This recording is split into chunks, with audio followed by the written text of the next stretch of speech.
this is Anna Runyon from ClassyCareerGirl.com, and today in my networking challenge I'm speaking with Jen Warman. Jen has been in the fashion industry for many years as a merchandiser, and she recently started a company with her sister called T plus J Designs, and I'm really excited to have her here and interview her today, so thanks so much for being here. Thank you for having me. So I would love to know, what is the best part of having your own business? The best part of having my own business is probably the fact that everything I do, I feel rewarded by. And I love what I do. Mm-hmm. And part of loving what I do is not only in fashion, is that I work with my family. So, I get to work with people that I know I'm very familiar with, because my entire family is involved. But I love that I get to see what happens when I make decisions. I get to see how it, increases, decreases. I learn a ton every day. And owning your business is definitely an adventure. But so far, it's been excellent. Everything I've learned from my previous job, I've been able to move forward with owning my own business. That's awesome. So it's been about 6 months, is that correct? Yes, we launched mid-August online, and we worked on the collections, of course, before that. But we gave ourselves a timeline, 3 to 4 months to see how it went, and it's been going so well. So we're extremely happy with our supporters and our customers and everything else. Okay. So how did you make the decision to leave your job as a merchandiser and start your own business? Well, I think everything happens for a reason. And I lived in New York, and then my husband got an opportunity to come back to Chicago because he's from Illinois. And so when I moved to Chicago, I wasn't really sure what I was going to do, and I loved being a merchandiser. I was a merchandiser for 8 years. But I couldn't find anything that was a perfect fit here. And I think after working in several companies and in doing what I did, I knew that not only when you search for a job, you should search for something that's also a good fit for you, and don't take anything that comes to you. And a lot of the jobs were quite far away for traveling in Chicago, especially with the traffic here. And my dad's an entrepreneur, and he's owned his business for my whole life. And so it was the best opportunity for me to think, like, what do I really want to do? And I thought, why don't I do something on my own? And my sister's had her own blog for 3 years, and with my background in fashion and her expertise in the blogging community, we came together, and we both love fashion, and we both love jewelry, and it sort of just all came together and worked out. That's fun. So you said you get a lot of questions on your blog about how job searchers can get into the fashion industry. So yes. What would be your advice to someone who wants to get into fashion? I think the biggest thing about fashion is how there's a lot of people in fashion. Of course, people say, you need to move to New York, or you need to move to LA. And I originally lived in San Francisco. There's a ton of retailers out there right now. I think a good education. I definitely think going to a university is important, having a good background. Some people ask me, do I need to go to an art school? And you don't necessarily have to go to an art school to learn design or merchandising. I think having a good background in business is a fundamental, especially if you want to get into merchandising. But a big thing is networking. I think you see that in blogging, just networking and getting to know people, and it's word of mouth. Same thing in fashion. There's a small fashion community, and getting out there and taking opportunities and really using them to the best that you can. I did a lot of internships in which I didn't get paid, but I learned a ton. But having experience is important, even from sales to doing PR and just really volunteering for fashion shows, that kind of thing. And those things are out there. I think LinkedIn is an important community as well as resource. A lot of recruiters find me from there. I find recruiters from there. Just really investigating what's out there rather than thinking it's going to come to you. I love that. Yeah, because we have our nights and our weekends. We can definitely do some volunteer events and networking then too. And you don't. It's a lot of people just think, oh, I have this job and I hate it, and then are just going to work every day. But, there's time. I like how you said that. There's time that you can do networking and do internships and volunteering. Yeah. I just think that even if you do have a job and you're looking for something else, and you're pursuing something else, you should look at it in the pursuit as a job itself. If it's something you're really passionate about, you should take the time and plan out like when you can do it. It's sort of like with blogging. Blogging is the second job, because you have to plan out your regular schedule, and then you have to plan out when you're actually going to post things or do things, and plan out your schedule. I say it's the same thing.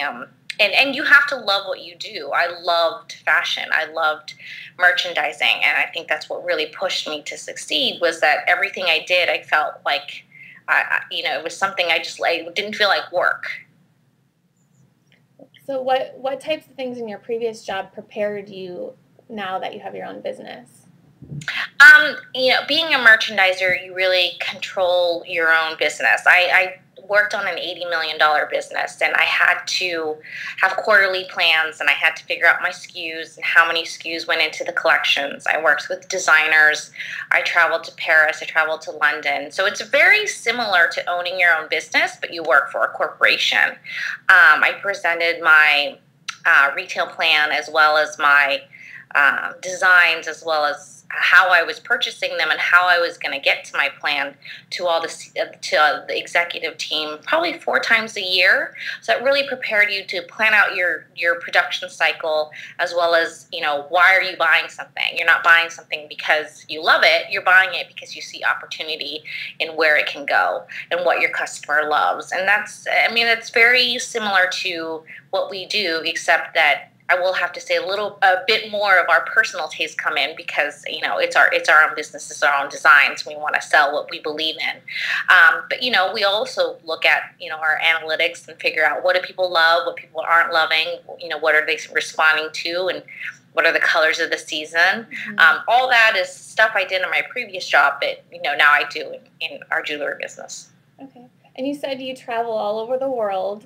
Yes. For your job. So what are some tips for us who are traveling for work? How do we, survive the work trips and the jet lag and all the craziness that goes along with work travel?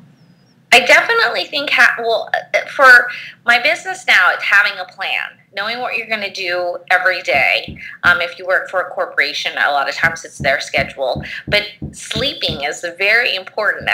I'm a big fan of sleeping pills, like even taking melatonin, because if you don't sleep, you're not going to be able to work, and then you're not going to be able to get on the schedule. Okay. And that's extremely important when you travel. And then planning out what you wear and pack, so that you can pack light, because you definitely don't want to haul around a bunch of stuff, and I'm sure you have your laptop and all your other stuff that's heavy. I think just being a planner really helps with traveling. What about, how do we find work-life balance? I think work-life balance is important, especially, now that I'm going to have a kid. I think it's even more planning. I'm figuring out, Monday, Tuesday, what does my schedule look like? And of course, there's going to be some changes, but realize that, nothing is an emergency, and things will always get done. I think taking time out of the day to do something for yourself, especially if you work for yourself, you sometimes don't have work-life balance, especially since you can work 24 hours a day. So I do take time to go out, take a walk. I have a little dog, so I walk him once a day, and take a break, and take a lunch break. I think that refresher really gives you an opportunity to get back into it. But if you're sitting at your desk all day long, sometimes you're less efficient because you get sidetracked, or you just feel bogged down. And I'm a huge list maker. I like to make lists. I like to cross it off and really make sure that everything's done. And that also helps you time out your day, because you can figure out your priorities. Okay, so how do you and your sister manage the business then, and the time and the tasks and everything that you need to get done? I am sort of the organizer, so I do monthly updates as well as weekly updates, and we talk about what needs to be done for the week. What I love about technology these days is, if you see with Skype, and you've got Facebook, and you have Twitter, and you have the phone, and it's just, we're so easily accessible even if we're not next to each other. That really the best feature for us has been Skype, because you can see each other and you can see the jewelry, because a lot of times we're talking about certain pieces. So that has extremely helped us. But I think just being open to when people's schedules are open, I think because we extremely well. So this is a question I ask at the end of all my interviews. What is one thing you wish you would have known as a young professional just starting out in her career? The big thing that, I've had a lot of assistants and associates, and the big thing I promote is you need to promote yourself. Of course, there's going to be great bosses. There are going to be bosses that you don't love, but the only person that will speak for yourself and how your goals and your expectations and how well you're doing is you yourself and your voice.